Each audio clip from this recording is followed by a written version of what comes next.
The applause. Secretary Clinton, you have 2 minutes. Well, first, let me start by saying that so much of what he's just said is not right, but he gets to run his campaign any way he chooses. He gets to decide what he wants to talk about.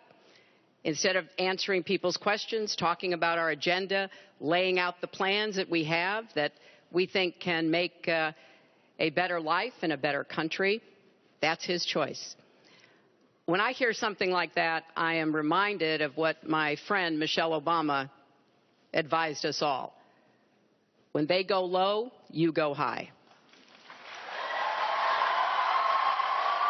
And look, if this were just about one video, maybe what he's saying tonight would be understandable.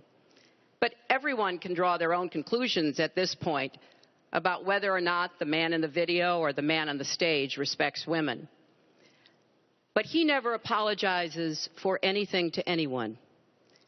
He never apologized to Mr. and Mrs. Kahn, the Gold Star family, whose son, Captain Kahn, died in the line of duty in Iraq, and Donald insulted and attacked them for weeks over their religion. He never apologized to the distinguished federal judge who was born in Indiana. But Donald said he couldn't be trusted to be a judge because his parents were, quote, Mexican. He never apologized to the reporter that he mimicked and mocked on national television and our children were watching.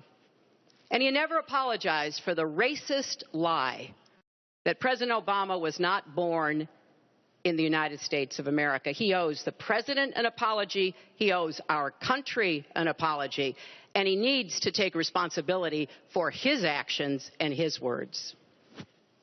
Well, you owe the president an apology because, as you know very well, your campaign, Sidney Blumenthal, he's another real winner that you have. And he's the one that got this started along with your campaign manager. And they were on television just 2 weeks ago, she was saying exactly that. So you really owe him an apology. You're the one that sent the pictures around your campaign, sent the pictures around with President Obama in a certain garb. That was long before I was ever involved. So you actually owe an apology. And number two, Michelle Obama.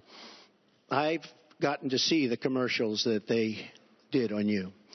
And I've gotten to see some of the most vicious commercials I've ever seen of Michelle Obama talking about you, Hillary.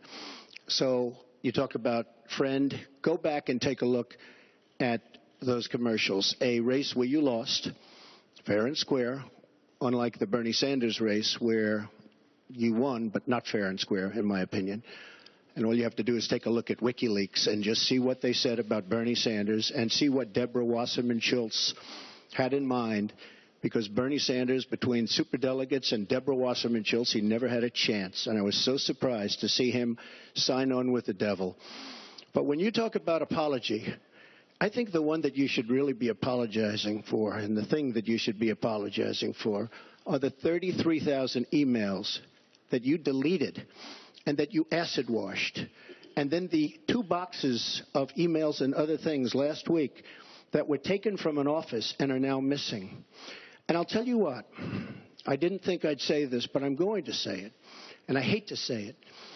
But if I am going to instruct my Attorney General to get a special prosecutor to look into your situation, because there has never been so many lies, so much deception. There has never been anything like it. And we're going to have a special prosecutor. When I speak, I go out and speak. The people of this country are furious. In my opinion, the people that have been long-term workers at the FBI are furious.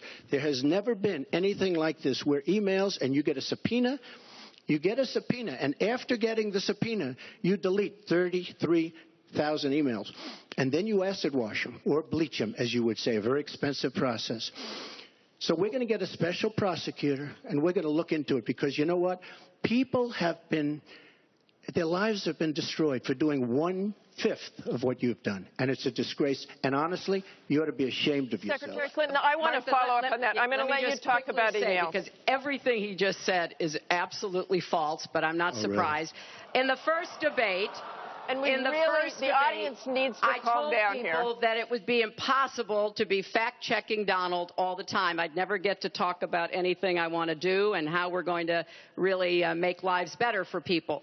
So, once again, go to HillaryClinton.com. We have literally Trump. You can fact-check him in real time. Last time at the first debate, we had millions of people fact-checking, so I expect we'll have millions more fact-checking because, you know, it's just awfully good that someone with the temperament of Donald Trump is not in charge of the law in our country. Yeah, because you'd be in jail. Secretary Clinton.